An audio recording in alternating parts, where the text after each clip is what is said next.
পশ্চিমবঙ্গে শুরু হচ্ছে এসআইআর প্রক্রিয়া, অর্থাৎ ভোটার কার্ড ভেরিফিকেশন প্রক্রিয়া। নভেম্বরের 4 তারিখ থেকে আপনার বুথের বিএলও এর জন্য প্রত্যেক ভোটারকে 2টি করে ফর্ম দেবেন। একটা ফর্ম ভোটার তার নিজের কাছে রাখবেন এবং আরেকটা ফর্ম বুথের বিএলওর কাছে দিয়ে দেবেন। তাহলে আসুন দেখে নিই কিভাবে এই ফর্ম ফিল আপ করতে হয়।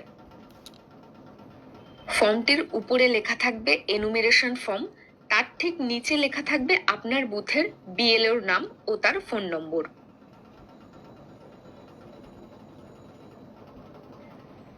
নিচের ঘরগুলির প্রথম ঘরে থাকবে ভোটারের নাম ও তার ভোটার কার্ডের নম্বর এবং ঠিকানা। দ্বিতীয় ঘরে ভোটারের সিরিয়াল নম্বর, পার্ট নম্বর বা অংশ নম্বর, আর থাকবে বিধানসভা ও লোকসভার নাম ও রাজ্যের নাম। তৃতীয় নম্বর ঘরে থাকবে কিউআর কোড। 4 নম্বর যে ঘর আছে সেখানে আপনার যে ভোটার কার্ডের ফটো বা ছবি আছে সেটা প্রিন্ট করা থাকবে। আর লাস্টের যে ঘর আছে সেটা ফাঁকা থাকবে এবং শেষের এই ঘরটিতে আপনার যে বর্তমান বা এখনকার যে ছবি আছে সেটা বসিয়ে দিতে হবে। যে ফর্মগুলি দেওয়া হবে একই রকম ভাবে 2টি ফর্মেরই ঠিক একই জায়গাতে একটা একটা করে ফটো বসিয়ে দিতে হবে। তারপর একটি ফর্ম নিজের কাছে রাখবেন এবং আরেকটি ফর্ম বিএলওর কাছে দিয়ে দেবেন। এরপরে নিচের ঘরে চলে আসবেন। সেখানে প্রথমেই লেখা আছে ডেট অফ বার্থ। এখানে প্রথমে আপনি জন্মের তারিখ লিখবেন, তারপর মাস ও শেষে বছর। এরপরে রয়েছে আধার কার্ড অপশনাল, অর্থাৎ যাদের আধার কার্ড রয়েছে তারা আধার নম্বর দিয়ে দেবেন, আর যদি না থাকে তাহলে দেওয়ার কোনো প্রয়োজন নেই। এর পরের ঘরে আছে মোবাইল নম্বর, অর্থাৎ সেখানে চালু আছে এমন একটি ফোন নম্বর লিখে দিতে হবে। তারপরে ফাদার্স নেম, অর্থাৎ যে ভোটারের নামে ফর্মটি এসেছে সেই ভোটারের বাবার নাম এই ঘরে লিখতে হবে।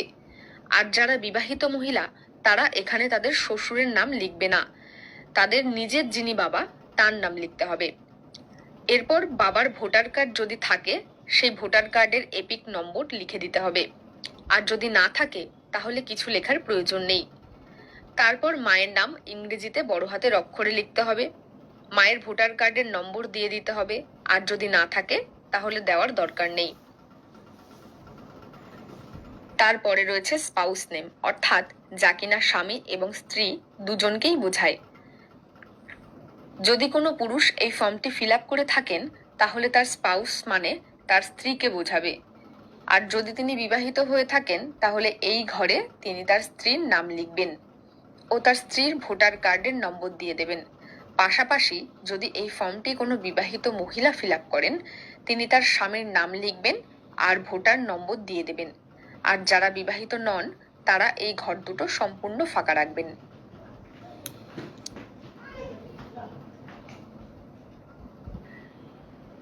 তারপরে দেখুন নিচে 2002 সালে যাদের নিজের নাম আছে তারা বাদিকের এই ঘরটা ফিল আপ করবেন, আর 2002 সালে যাদের বাবা ও মায়ের নাম রয়েছে তারা ডান দিকের ফর্মটা ফিল আপ করবেন। প্রথমে 2002 সালে যাদের নাম রয়েছে তারা এই ঘরটাতে লিখবেন। দেখুন এখানে লেখা রয়েছে details of the elector in the electoral role of the last SIR, অর্থাৎ লাস্ট এসআইআর মানে 2002 সালে যে এসআইআর হয়েছিল সেই এসআইআরে যে ভোটার লিস্ট প্রকাশিত হয়েছিল সেই ভোটার লিস্টে যেখানে আপনার নাম আছে সেখানে এই ডিটেলসগুলো লিখতে হবে। এরপর রয়েছে ইলেক্টর নেম, অর্থাৎ আপনার নিজের নাম যদি 2002 সালের ভোটার লিস্টে থাকে সেই নাম এখানে লিখে দেবেন। তারপর এপিক নাম্বার, যাদের এপিক নাম্বার নেই তারা ফাঁকা রাখবেন, আর যাদের 2002 সালের লিস্টে এপিক নাম্বার ছিল তারা সেই সময়কার ভোটার নম্বর দিয়ে দেবেন। এরপর রিলেটিভ নেম, অর্থাৎ আপনার সঙ্গে সম্পর্কিত যিনি ছিলেন সেই ব্যক্তির নাম এখানে লিখে দেবেন।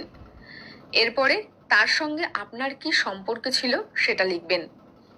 তারপর জেলার নাম লিখবেন, তারপর স্টেট অর্থাৎ রাজ্যের নাম লিখবেন এবং সেই সময়কার বিধানসভার নামটা লিখবেন ও বিধানসভার নম্বরটা লিখবেন। তার সঙ্গে অংশ নাম্বার কত সেটা লিখবেন এবং এসআর অর্থাৎ সিরিয়াল নাম্বার কত ছিল সেটা লিখবেন। এবারে যে ছেলে বা মেয়ের 2002 সালের ভোটার লিস্টে নাম নেই, হয়তো তার বাবা ও মায়ের নাম আছে তাদের ডান দিকের ঘরের ফর্মটা ফিল আপ করতে হবে। প্রথমে তার নাম লিখতে হবে, তারপরে তার ভোটার কার্ড নম্বর দিয়ে দিতে হবে।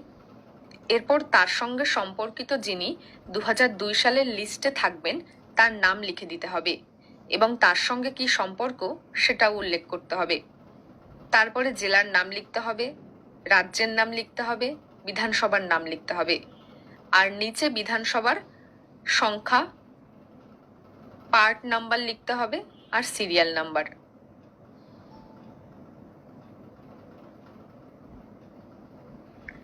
এবং এর নিচে আপনাকে সই করতে হবে।